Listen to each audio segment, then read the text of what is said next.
우리가 지난 이제 3주에 걸쳐서 베드로전서 강의 말씀을 증거했습니다. 그래서 첫 번째 주 우리 1강에서는요. 우리 하나님의 말씀 이 베드로전서를 쓴 베드로 사도에 대해서 저희가 알아봤습니다.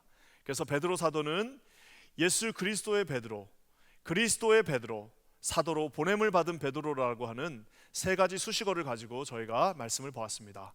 또 우리 두 주차 때는요. 이 편지를 받은 사람들, 즉 흩어진 나그네들에 대해서 살펴보았습니다.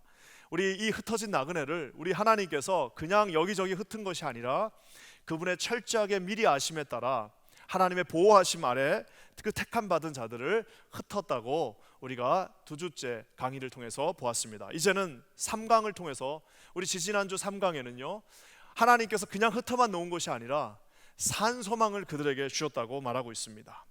특별한 축복과 보호하심 속에 산 소망을 주셔서 이제 오늘 그들을 오늘 고백하기를 내가 주님을 눈으로 보지 못했으나 내가 사랑하는도다 라고 하는 놀라운 고백의 말씀을 우리 말씀을 통해서 지난 3주 동안 봤습니다. 저는 기도하기는 우리 킨즈 한인교회 이제 흩어진 모든 500여 교회 가운데 우리 주께서 주시는 이 놀라운 은혜가 저와 여러분 가정 가운데 충만하게 임하시기를 우리 예수님의 이름으로 간절히 축원합니다. 오늘 이제 그렇다면은 이 흩어진 교회들에게 하나님께서 그런 축복과 보호하심을 주셨으면 이제는 우리는 뭘 해야 되는가? 오늘 이제 우리는 그렇다면은 그 주신 그 축복들과 구원과 그 감격의 기쁨 속에서 오늘 우리는 무엇을 해야 되는가에 대해서 오늘 한번 이 말씀을 통해서 살펴보기를 원합니다. 먼저 우리 13절 말씀에 우리가 무엇을 해야 될지 주님이 말해주고 계십니다. 우리 다시 한번 읽어보겠습니다. 시작. 그러므로 너희 마음의 허리를 동이고 근신하여 예수 그리스도께서 나타나실 때 너희에게 가져다 주실 은혜를 온전히 바랄지다. 여기 보면 이제 유명한 단어 하나가 나옵니다. 유명한 접속사 그러므로 라고 하는 단어가 나옵니다. 이게 이제 영어로도 theological therefore 신학적인 그러므로라고 하는 전문 용어도 있을 만큼 이 그러므로라고 하는 말씀은 아주 중요한 말입니다. 왜냐하면은 우리가 잘 아는 것처럼 우리 베드로의 또 다른 사도였던 우리 사도 바울은 어떻게 이거를 표현하고 있냐면 로마서 말씀을 보시면요. 로마서가 1장부터 이제 우리가 구원받을 수 없는 우리가 더러운 죄인이라는 것을 말해주고요. 2장, 3장, 4장, 5장, 6장 해서 11장까지에 걸쳐서 어떻게 우리가 하나님의 그 거룩하신 은혜 가운데 구원함을 받게 되는지에 대해서 아주 자세하게 로마서 말씀이 시작되고 11장까지 가는 것을 볼 수 있습니다. 이제 그러다가 이제 12장에 들어와서 이제 12장에 딱 들어오자마자 어떻게 시작되느냐? 그러므로 너희는 그러므로 지금까지 했던 그 모든 말씀들에 대한 결론으로 그러므로 이제 너희는 이러한 모습으로 살라라고 우리 주님께서 살아가는 방법에 대해서 말하시는 것을 보게 됩니다. 여기 보면은 이 순서가 참 중요합니다. 우리 기독교를 제외하고 모든 다른 종교는요 순서가 반대로 되어 있습니다. 어떻게 되어 있냐면은 다 뭘 해야 됩니다.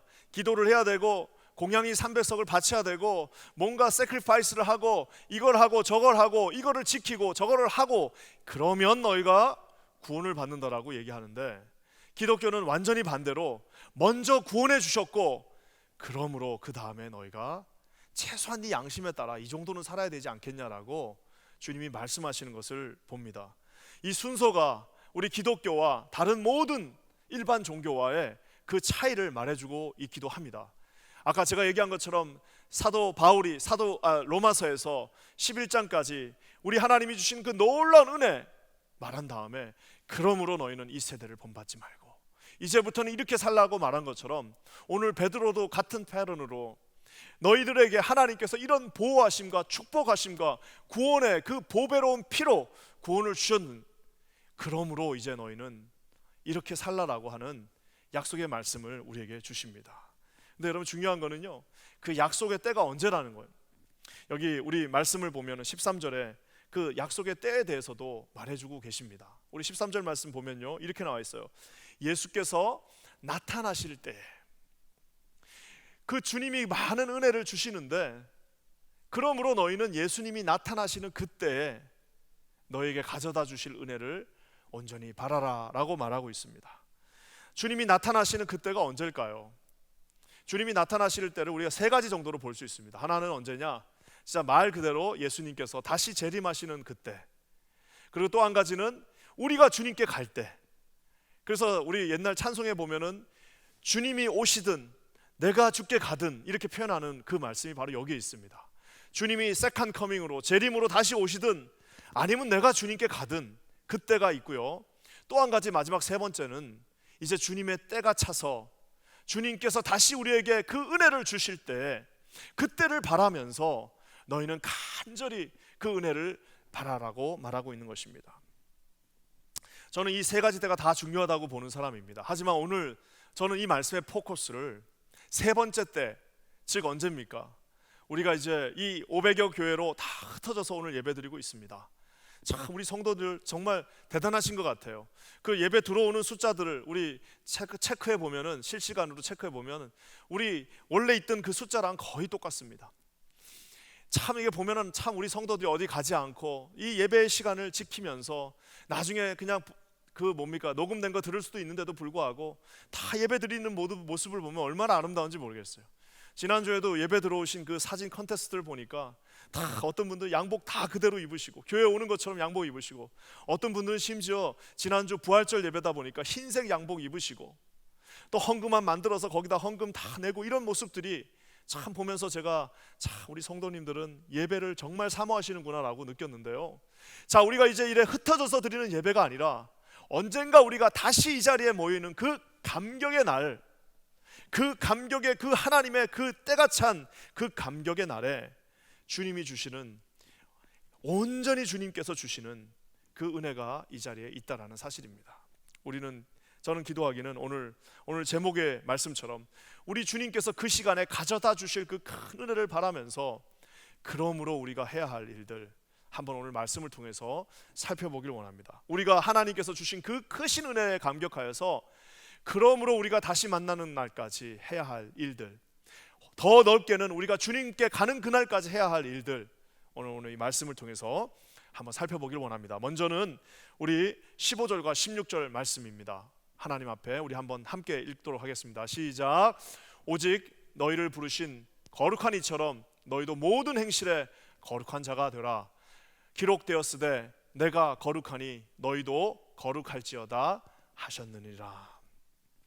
사랑하는 성도 여러분, 여기 말씀에 뭐라고 나와 있냐면요, 오직 너희를 부르신 거룩한 이처럼 너희도 거룩하라라고 이야기하고 있습니다.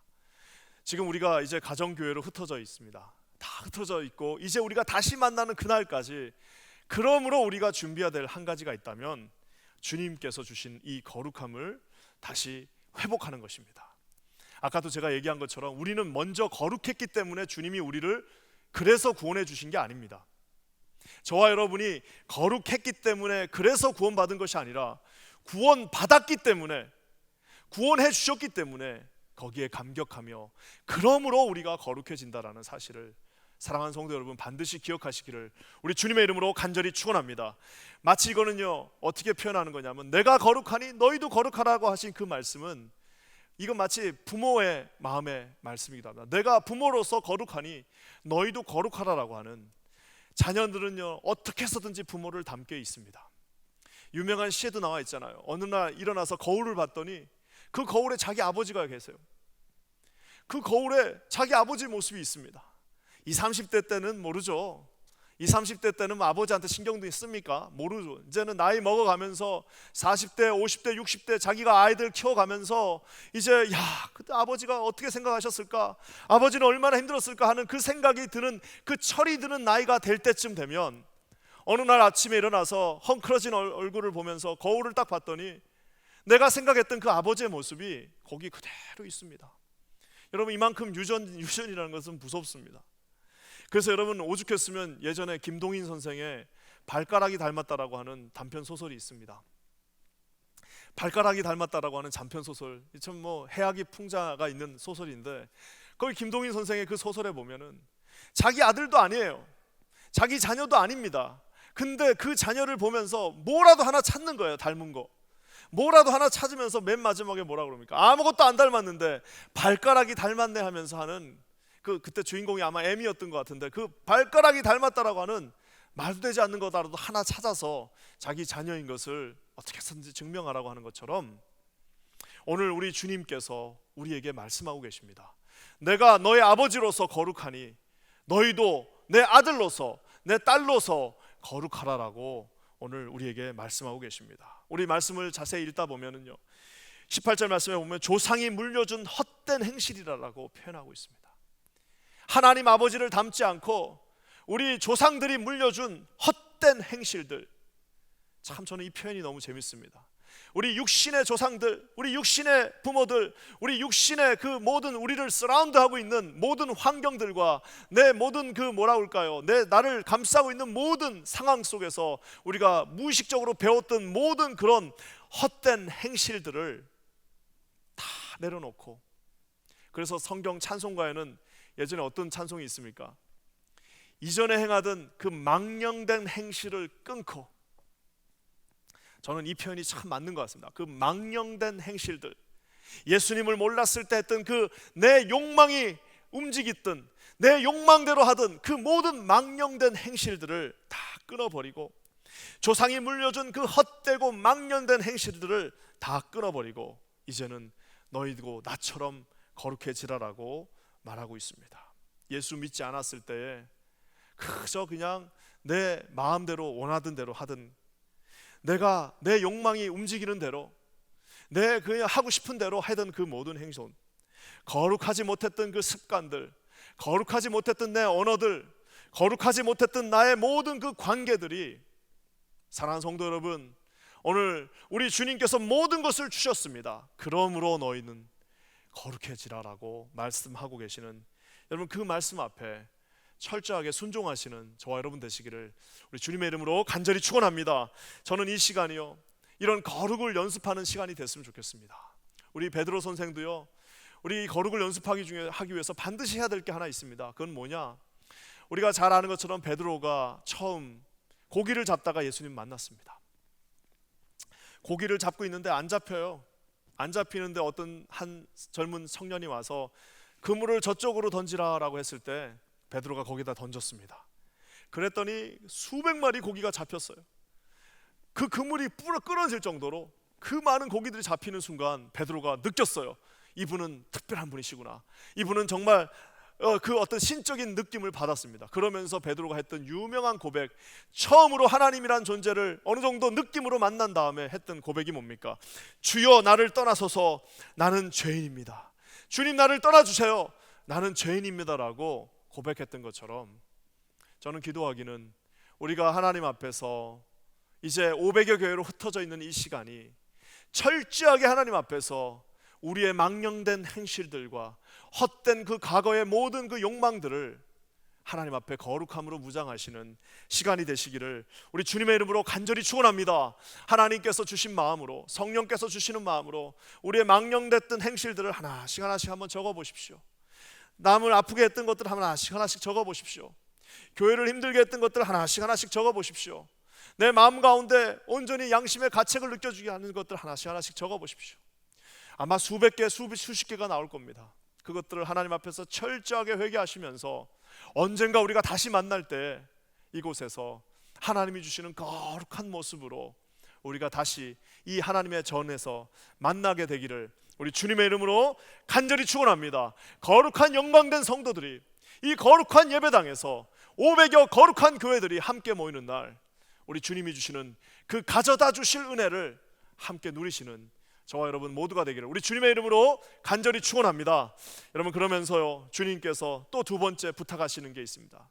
내가 이 가져다 줄 은혜가 있지 않냐? 그러므로 너희가 하면서 17절 말씀입니다. 우리 한번 다 같이 읽겠습니다. 시작. 외모로 보시지 않고 각 사람의 행위대로 심판하시는 이를 너희가 아버지라 부른즉 너희가 나그네로 있을 때를 두려움으로 지내라. 여러분, 두려움이란 말은 긍정적인 말과 부정적인 말이 다 같이 있습니다. 부정적인 말은 막 주눅 들고 뭐라고 자신감 없고, 이거는 여러분 성경에서 말하는 그런 두려움이 아닙니다. 여기서 말한 두려움은 뭐예요?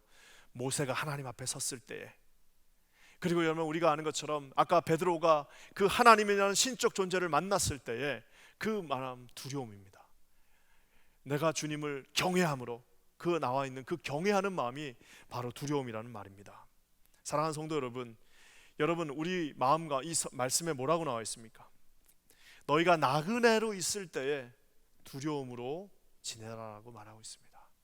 나그네로 있을 때에, 여러분 그 말은 그건 뭐예요? 네가 지금 나그네라고 하는 사실을 기억하면 넌 두려워질 수밖에 없다라는 거예요. 왜? 나그네라는 사실을 깨달으면 여러분 언젠가는 우리는 주님을 만나야 된다는 것을 알고 있는 겁니다. 나그네로 살지 못한다고 생각하는 사람도 있습니다. 천년 만년 이 땅에서 천년 만년 살 것 같이 하는 많은 사람들이 있습니다. 그 사람들 두려움 없이 살고 있습니다. 이곳에서 이 땅에서 내가 내 마음대로 내가 원하는 대로 내 뜻대로 다 살다가 나는 가겠다라고 하시는 많은 분들을 봅니다. 사랑하는 성도 여러분, 그것이 아니라 저와 여러분은 두려움으로 주님 앞에 살고 있다라고 얘기하고 있습니다. 우리가 지금도 이집트에 가면은 그 피라밋이 있습니다. 그 피라밋이 얼마나 큰가 하면은 2.5톤, 즉 우리로 치면은 웬만한 트럭보다도 더 무거운 그 2.5톤이나 되는 돌멩이들 300만 개를 싸서 20만 명의 노예들이 무려 20년 동안 만든 게 피라밋입니다. 여러분 그 피라밋을 한 왕이 만들었습니다. 자기 무덤으로 만들었는데 20만 명의 노예들을 거느리면서 20년 동안 2.5톤에 달한 그 무거운 돌을 300만 개를 움직여서 만든 그 피라밋, 상상할 수가 없습니다. 근데 심지어 그 옆에 가보면 투탕카멘왕의 그 무덤 옆에 가면 뭐가 전시되어 있냐면은 엄청나게 커다란 배도 있습니다. 사막 한가운데 배가 있어요. 왜 배가 있을까요? 그 이제 뭐냐면은 우주를 여행하라는 겁니다. 이제 네가 죽지 않기 때문에 너는 그 배를 타고 우주를 여행하라는 건데요. 말이나 됩니까? 저는 이 피라밋을 만들었던 그 왕의 마음에는 두 가지 마음이 있었다고 생각합니다. 하나는 뭐냐? 자기가 정말 영원히 살 거라고 하는, 이 세상의 모든 부귀와 영화들을 가지고 나는 영원히 살 거라고 하는 그 마음이 하나 있었고요. 또 한 가지는 어떤 마음입니까? 이 영원한 것이 죽음 이후에는 나도 끊어질 수 있다라는 두려움이 함께 공존했다고 생각합니다. 그러니까 그런 무지막지한 일들을 한 거예요. 무지막지한 일을 한 이유가 뭐예요? 이렇게 해서라도 나는 내 이 부귀영화를, 내가 가지고 있는 모든 이 아름다운 특권들을, 내가 가지고 있는 이 모든 영광들을 저 배에다 싣고 내 우주를 떠다니면서 내가 300만 저 돌멩이를 쌓아올린 저것처럼 내 영광이 끝없을 거다라고 착각했다라는 사실입니다. 사랑하는 성도 여러분, 저와 여러분의 삶은 아름다운 의미에서의 두려운 삶입니다. 왜요? 우리는 언젠가 주님을 만나야 됩니다. 여러분, 사랑하는 성도 여러분, 우리는 이 시간 가운데 이제 얼마가 될지 모르지만 우리가 이제 집에 다 갇혀 있는 상황입니다. 이 상황 가운데서 여러분 이걸 한번 연습해 봤으면 좋겠습니다. 우리가 정말 두려움 가운데 주님 앞에 하루하루, 내가 이제 우리가 언젠가 성도들이 다 이곳에 모였을 때에 그날을 기대하면서 정말 살아계신 하나님이 내 앞에 계시다고 생각하고 내 하루하루를 살아봐야겠다라고 여러분 상상하시고 기도하시는 저와 여러분 되시기를 주님의 이름으로 간절히 축원합니다. 여러분, 우리 예수님 앞에서는요, 천국에 가면 없는 단어 하나가 있습니다. 없는 단어 하나 있는데 그건 뭐냐면 억울하다는 말입니다. 왜 억울하다는 말이 없냐? 저 말씀에 여러분 나와 있습니다. 17절 말씀에 뭐라고 나와 있습니까? 외모로 보시지 않고, 17절 말씀에 외모로 보시지 않고 각 사람의 행위대로 심판하시리. 외모로 보시지 않는다라고 얘기하고 있습니다. 각 사람의 그 행위대로 심판하실 하나님이라고 얘기하고 있습니다. 절대로 하나님을 속일 수 없습니다. 우리 모든 사람을 다 속일 수 있지만 하나님은 속일 수 없다는 사실을 사랑하는 성도 여러분 반드시 기억하시기를 우리 주님의 이름으로 간절히 축원합니다. 예수 그리스도의 보혈로 깨끗함을 받은 저와 여러분들이 그러므로 이제는 매일매일 우리 살아계신 하나님이 내 앞에 계시다는 마음으로, 두려움으로 하루하루를 진실하게 승리하시는 저와 여러분 되시기를 주님의 이름으로 간절히 축원합니다. 하나님이 계실 때 진정한 기쁨이 그곳에 있고, 하나님이 계실 때 진정한 아름다움이 그곳에 있으며, 하나님이 계시는 그 순간이 진정한 거룩한 하나님의 시간이라는 사실을 사랑하는 성도 여러분 반드시 기억하시기를 주님의 이름으로 간절히 축원합니다. 그러면서 여러분 또 우리 주님이 주신 이 많은 은혜가 있는 가운데, 그러므로 우리가 이 시간 가운데 해야 할 또 한 가지가 있습니다. 우리 24절과 25절 말씀 우리 함께 한번 읽겠습니다. 시작. 그러므로 모든 육체는 풀과 같고 그 모든 영광은 풀의 꽃과 같으니 풀은 마르고 꽃은 떨어지되 오직 주의 말씀은 세세토록 있도다 하였으니 너희에게 전한 복음이 곧 이 말씀이니라. 우리 주님께서요, 저와 여러분에게 이 모든 은혜를 다 허락해 주셨습니다. 모든 은혜를 다 허락해 주셨기 때문에 그러므로 너희는 이제는 말씀 위에 서라고 오늘 주님이 말하고 있습니다. 육체는 풀과 같다라고 얘기하고 있습니다. 아무리 저와 여러분이 건강한 몸을 가지고 있어도 그 몸은 풀과 같다라고 이야기하고 있습니다. 그 풀은 언젠가 마르게 되어 있습니다. 그리고 여러분, 우리가 누리고 있는 이 모든 영광들, 이 아름다운 모든 영광들도 다 꽃과 같다라고 얘기하고 있습니다. 그 꽃도 언젠가는 시들어 버린다고 이야기하고 있습니다. 아무리 튼튼한 이 몸도 마르고 아무리 영광스러운 꽃도 시들지만 우리 하나님의 말씀은 영원토록 변함없다라고 오늘 우리 주님께서 저와 여러분에게 말씀하고 계십니다. 1.1획도 변하지 아니하시고 없어지지 아니하시고 영원 불변하신 하나님의 말씀, 로고스 되신 우리 예수 그리스도로 이 땅에 오신 그 말씀이 여러분, 우리가 이제 흩어져 있는 이 시간 동안 저와 여러분을 반석 위에 세워놓기를 주님의 이름으로 간절히 축원합니다. 하나님께서 하신 그 놀라운 일들을 이 말씀이 저와 여러분 가운데 그 반석 위에 우리를 세워주시리라 저는 믿습니다. 저는 개인적으로 기도하는 것은 지금이야말로 참 그동안 우리가 인생 살면서 얼마나 많은 그 방해물들이 많았습니까? 그 사람들 맨날 만나야 되고 맨날 만나가지고 밥 먹어야 되고 만나가지고 맨날 또 수다도 떨어야 되고 만나가지고 할 일이 좀 많았습니까? 이제는 아마 평생에 다시 돌아오지 않는 기회가 아마 지금일 것입니다. 훗날 어느 날 2020년 뉴욕에서 당신 뭐 했냐? 당신 뉴욕에 있었다고 들었는데 2020년 그 코로나가 창궐해서 수백 명씩 죽어가는 그 어려운 순간 가운데 2020년 당신은 뭐하고 있었냐라고 물을 때에 자신 있게 나는 그때 하나님의 말씀 위에 세워지는 시간이 되었다라고 고백하시는 저와 여러분 되시기를 우리 주님의 이름으로 간절히 축원합니다. 사랑하는 성도 여러분, 우리 퀸즈 한인 교회만큼 매일매일 말씀이 풍성한 교회가 세상에 어디 있습니까? 여러분, 우리 교회가 하루에 5번씩 생방송이 나갑니다. 여러분, 아마 전 미국에 하루에 5번씩 생방송 나가는 교회는 진짜 메가 철치, 무슨 방송국이 있었던 메가 철치를 제외하고는 하루에 5번씩 생방송 나가는 교회는 아마 저는 없다고 생각합니다. 언제 나가죠? 새벽 예배 한번 나가죠. 새벽 5시 반에 새벽 예배. 그 다음에 새벽 예배 끝나고 나면 8시에 우리 청년부 우리 목사님들 방송 나가죠. 우리 EM 목사님 방송하죠. 물론 인스타그램이지만 다 생방송입니다. 그리고 2시 되면 또 2시에 주요 3창이 있습니다. 거기서도 말씀 나가잖아요. 그리고 또 마지막으로 또 뭐예요? 저녁 8시 되면 또 우리 데이비 전사님 또 기도회도 합니다. 다 인스타그램으로 나가고 있어요. 그 말 뭐예요? 하루에 5번씩 생방송으로 나와요. 전 미국에 아마 절대로 찾아보기 쉽지 않은 구조일 것입니다. 그뿐인가요? 우리 아동부 교육부 모든 말씀들이 일주일에 2번씩 다 올라오고 있습니다. 사랑의 교실 말씀 올라오고 있습니다. 금요일날 주일날 다 말씀입니다. 사랑하는 성도 여러분, 지금이야말로 저와 여러분들이 무슨 밀렸던 드라마 보는 시간이 아닙니다. 밀렸던 무슨 드라마 영화들 보는 그 시간이 아니라 지금이야말로 하나님의 말씀 위에 세워지는 거룩한 시간이 되시기를 우리 주님의 이름으로 간절히 축원합니다. 이제 우리가 다음 주면은 필사 성경 나눠드립니다. 180명의 우리 성도들 이제 다음 주 나눠주면 그때부터 여러분 하나님의 말씀을 써서 2020년 뉴욕에서 나는 그 고난의 순간에 하나님의 말씀 위에 서 있었다라고 고백하시는 저와 여러분 되시기를 주님의 이름으로 간절히 축원합니다.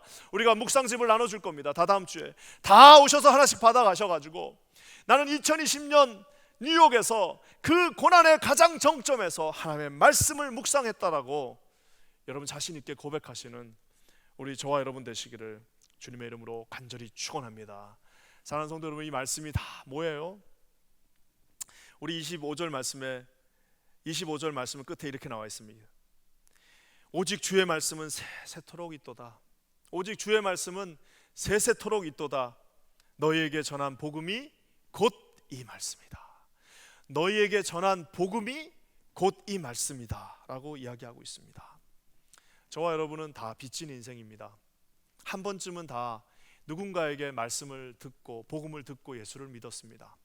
저는 기도하기는 우리가 이제 한 달이 될지 뭐 2달이 될지는 모르지만 이 어려운 순간에 여러분께서 말씀으로 서시고 그 말씀 곧 복음을 증거하여서 우리가 언젠가 이 퀸즈 한인 교회가 오픈되어서 다 같이 모일 때 누군가의 손을 잡고, 내가 전도한 누군가의 이 복음을 증거한 사람의 손을 잡고 이 교회에서 영광스럽게 만나시기를 우리 주님의 이름으로 간절히 축원합니다. 오늘 말씀을 마무리하면서요, 오늘 여러분 이 말씀 글을 쓰고 있는 베드로의 마음이 어땠을까요? 우리에게 부담 주려고 이 말씀을 했나요? 목사님 인생이 힘든데 또 부담을 주십니까? 거룩하게 하고 두렵게 지내라고 그러고 말씀에 서서 전도까지 하라고 그러니 나 부담돼서 안 되겠습니다라고 하시는 성도들이 우리 퀸즈 한인 교회는 없겠지만 다른 쪽에서 방송 듣는 분들 중에는 있을지 모르겠습니다. 사랑하는 성도 여러분, 이건 부담 주려고 한 말씀이 아닙니다. 베드로가 여러분 어떤 마음으로 이 말씀을 증거했을까요? 저는 한번 이 말씀을 곰곰이 묵상하면서 한번 고민해 봤습니다. 하나님, 베드로 선생님께서 성령의 영감을 받고 이 말씀을 증거할 때 어떤 마음으로 이 말씀을 기록했을까요? 여러분 어떤 말씀이었을까요? 13절에 힌트가 있습니다. 우리 13절 말씀 한번 다시 보겠습니다. 시작. 그러므로 너희 마음의 허리를 동이고 근신하여 예수 그리스도께서 나타나실 때 너에게 가져다 주실 은혜를 온전히 바랄지어다. 저기 보면요, 굳이 없어도 되는 한 표현이 나옵니다. 그건 뭐냐면은 너희 마음의 허리를 동이다. 아니 마음의 허리를 어떻게 동이? 마음이 허리가 어디 있어요? 마음의 허리가 어디 있길래 마음의 허리를 동이라고 합니까? 저 말은 없어도 그냥 근신하여 예수 그리스도께서 나타나실 때 이렇게 해도 아무 문제가 없는데요. 저는 저 표현이 베드로의 마음 가운데 한 구석 깊은 곳에 있었던 한 사건을 연상하며 쓰지 않았을까라고 혼자 묵상합니다. 그 사건 뭘까요? 우리가 잘 아는 것처럼 예수님이 팔리시던 그날 밤에 베드로에게 오셔서 우리 주님께서 수건으로 허리를 동이시고 앉으신 주님이 베드로의 발을 씻기시면서 이 발을 내가 너에게 씻기지 않으면 아무런 너하고 나하고 상관이 없다라고 하면서 베드로가 아유 안 됩니다 하면서 했을 때 내가 이 발을 꼭 씻겨야 된다라고 하면서 허리를 동이시고 수건으로 허리를 동이시고 그 베드로의 발을 씻기시던 그 모습, 그 인자하신 모습, 그리고 이제 그 자신의 그 망령된 행실을 이제는 끊게 하시고 십자가에 죽으신 그 모습이 오버랩되지 않았을까라고 생각합니다. 사랑하는 성도 여러분, 우리 주님께서는요 저와 여러분에게 모든 것을 다 주셨습니다. 모든 것을 다 약속해 주셨습니다. 모든 것을 다 이루어 주셨습니다. 모든 천국의 소망을 주셨습니다. 그러므로 이제는 저와 여러분이 주님의 모습을 닮아가며 하나님의 말씀 위에 굳건히 서서 우리에게 주어진 이 삶을 주님이 계신 두려움으로 살면서 예수 그리스도의 크신 뜻을 이루시는 저와 여러분, 우리 사랑하는 모든 퀸즈 한인 교회, 우리 모든 성도님들, 교회들 되시기를 우리 주님의 이름으로 간절히 축원합니다. 다 같이 기도하겠습니다. 하나님 감사합니다. 우리 성령께서 함께 하셔서 오늘 이 시간이 하나님 앞에 서 있는 거룩한 시간 되게 하여 주시옵소서. 말씀 위에 서 있는 시간 되게 하여 주시옵소서. 예수님의 이름으로 간절히 기도합니다. 아멘.